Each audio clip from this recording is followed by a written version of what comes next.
everyone. I'm Tommy Teshima, speech language pathologist and owner of Duncan Lake Speech Therapy.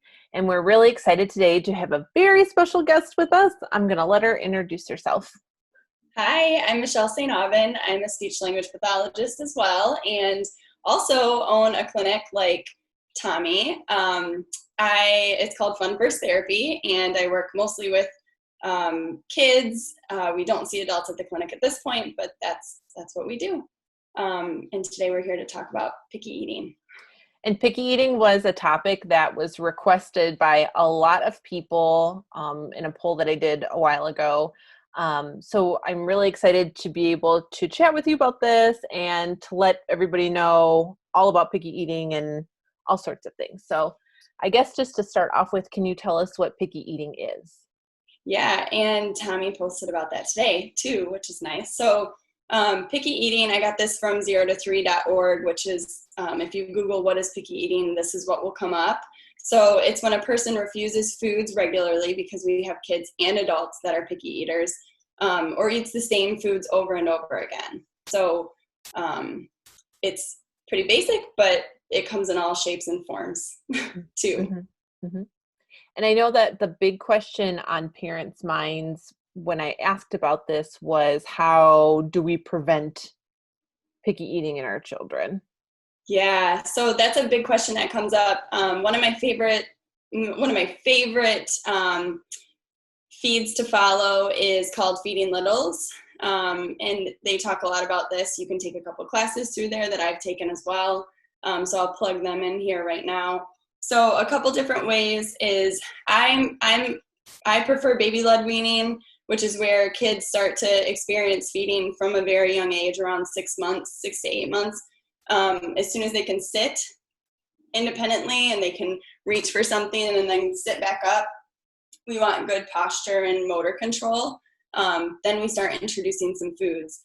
A big part of it is letting them get messy. So sometimes we like to, spoon feed them and wipe their chin off. Our moms did that a lot, and that's shown to be something that we might not want to do, and let them, really get into it and explore their food.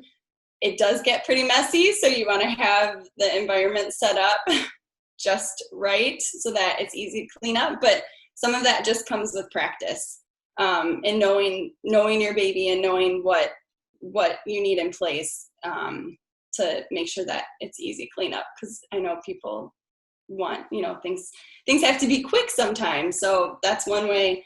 And then keeping consistent and being positive around food in general. So it can take 10 to 15, sometimes 17, sometimes more times for a child to be okay with a food.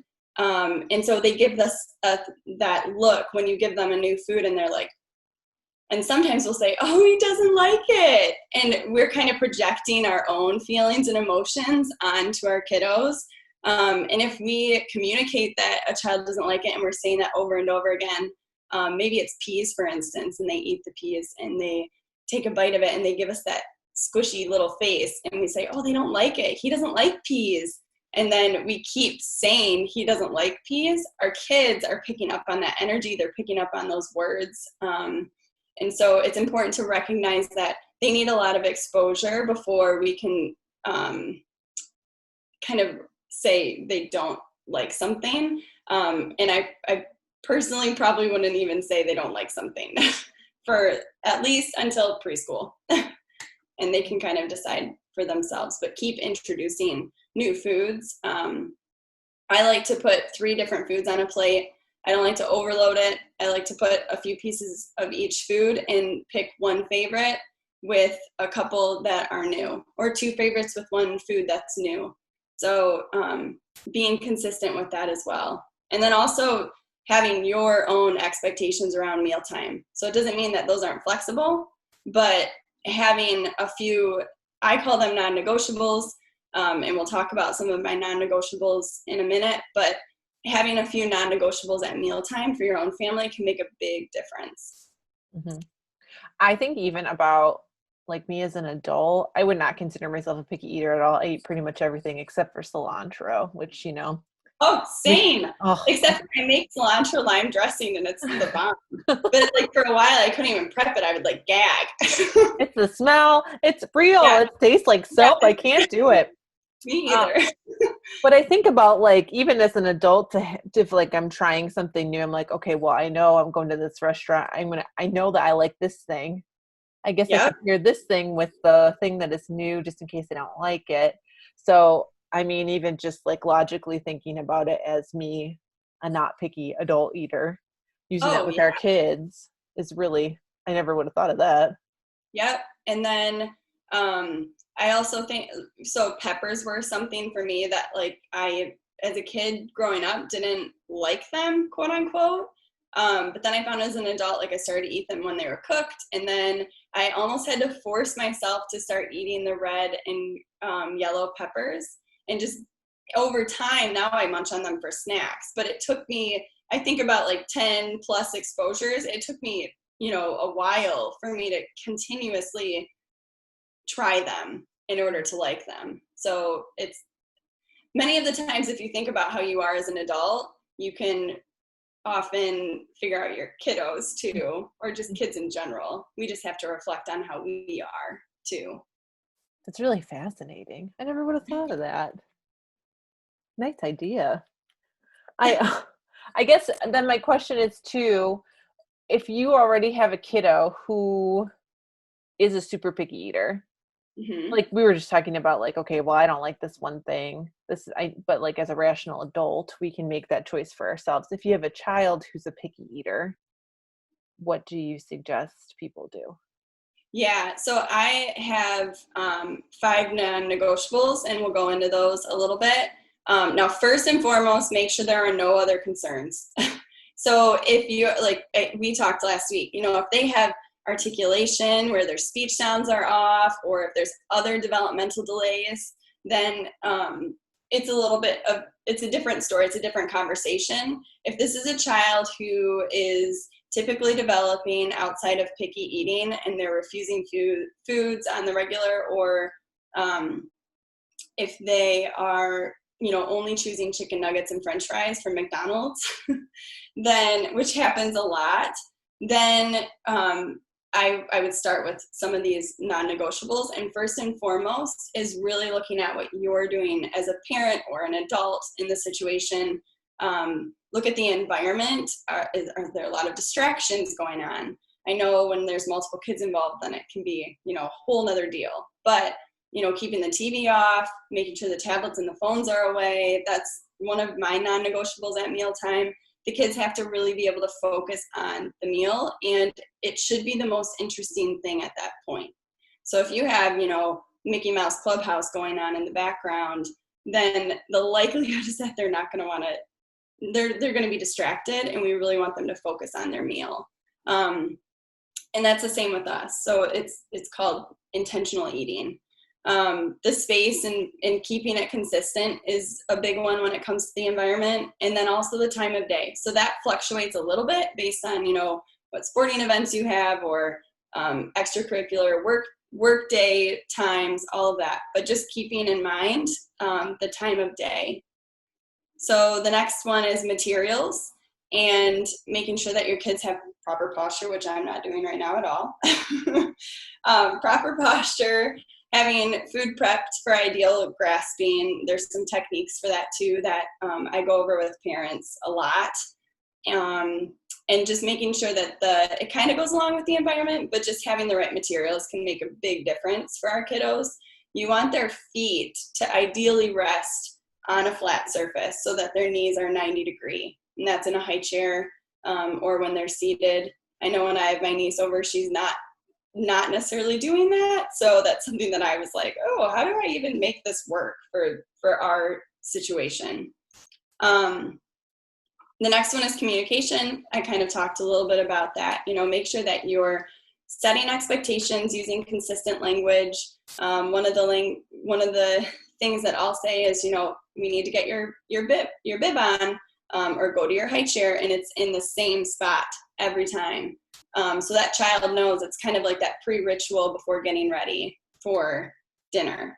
That's really interesting that you said that, because one of, not food related, but location related struggles I had at the beginning of COVID was the working from home aspect. And Oh, one yeah. thing I read was you have a workspace. Your work doesn't go to the couch and to your bed and to the dining table. Like, you pick a specific work spot, and that's like where you go to work. And I would assume that it's kind of like the same mentality for Yeah, for eating. sure. And there's even studies for kids in school that if they test in the same location, the same chair, same time of day, that they're more likely to do better. So the consistency is so big, it's also so hard. It's Yeah. one of the hardest things to not stay in your PJs and, just work on the couch for the day. So it's the same, especially when you have a toddler or preschool who's also wanting to control parts of their lives. And sitting in a big chair versus their high chair might be one of those, or not wearing their bib that night. But just staying consistent will pay off in the long run. Mm-hmm. The next one is sensory. So again, like letting them play with the food, not getting too overly upset about them playing, sometimes more than they're eating. That can be pretty common. Mm-hmm. So the next one is just consistency, staying consistent. Also knowing that our kids are not always going to, they're very much like us in the sense that we decide what we get to eat. We put it out on the plate for them. They might not always want peanut butter and jelly sandwich, or they might not always want potatoes or carrots for dinner. So they might eat the other options and not eat that. They also have a stomach that's the size of their little fist. So there are times where they will eat a ton. There will be a meal that they eat a ton. And then there might be a day where they don't eat that much. And that is pretty typical. So just keeping in mind, having realistic expectations. And if you're not really sure what those are for their age, checking in with a speech therapist or a feeding therapist. Sometimes they can be occupational therapists or your pediatrician. But I would recommend, if you are concerned, talking with your pediatrician, but really advocating to see a specialist. Mm-hmm. If you do have concerns, trust that mama and daddy gut. Mm-hmm. Can I go back to the messiness real quick? And then we're going to Yeah. talk more about that in like 2 seconds.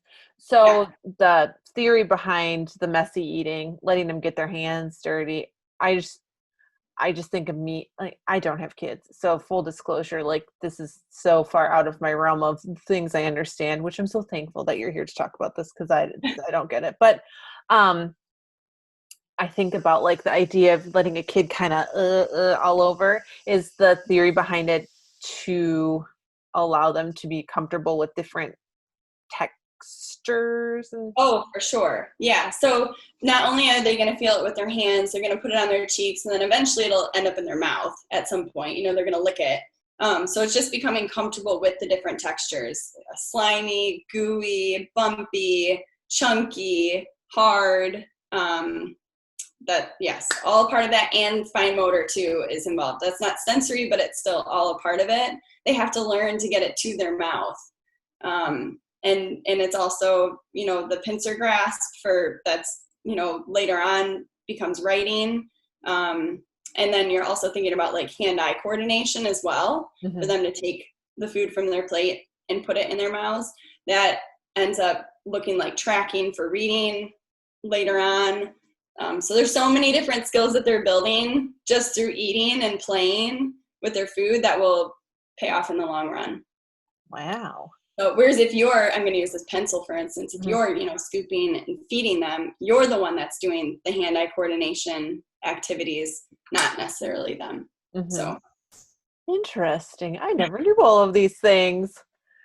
My next question is, when is it time for someone to ask for help with this? Because I think some food pickiness, I wouldn't say full on picky eating, is pretty typical for kids who are exerting a lot of like independence, like newly found independence and things like that. yeah. Also, like, sometimes we just don't like what we don't like, and sometimes we don't want to eat a sandwich. We want to have a hot dog. You know what I mean? So Yeah.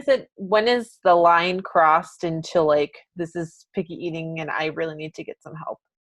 Yeah. So I'll touch base on that in a minute, but I want to go back to that. it does change.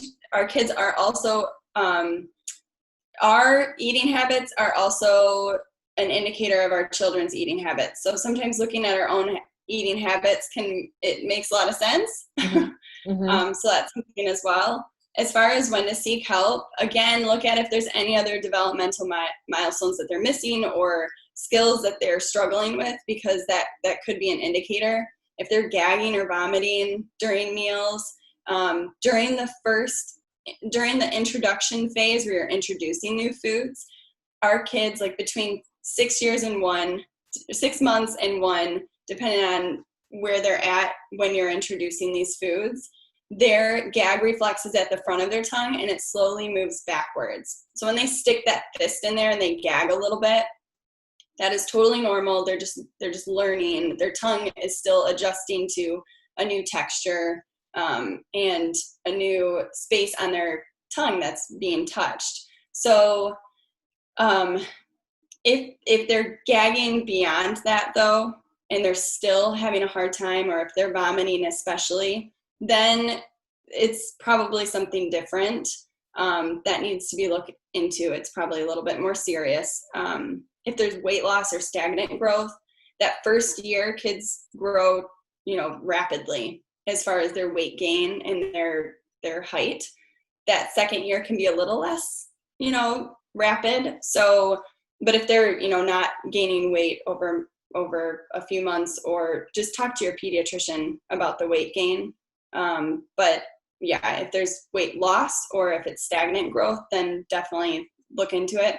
Again, if you have that gut feeling that something's not okay, or if there's a lot of anxiousness and stress around eating, it's probably time to talk to a professional, because you don't want it to impact your day-to-day living so much, because it doesn't need to.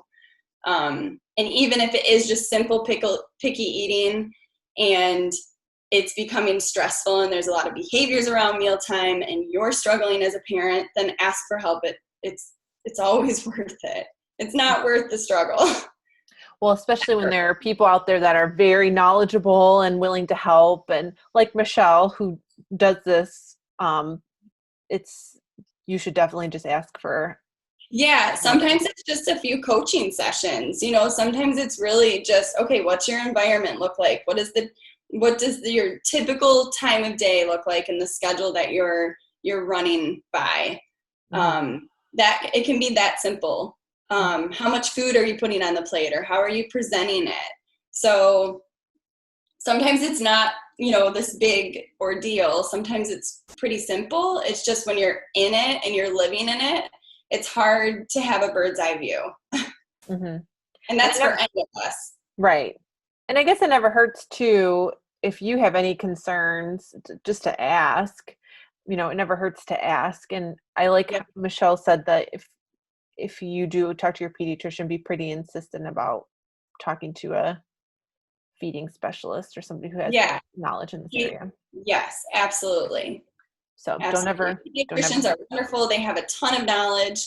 But sometimes when these things are especially we see that with communication, when things are a little more specific to a developmental area, we have studied that, and that's what we work with on a day-to-day basis. So definitely pushing for that extra input and seeking help.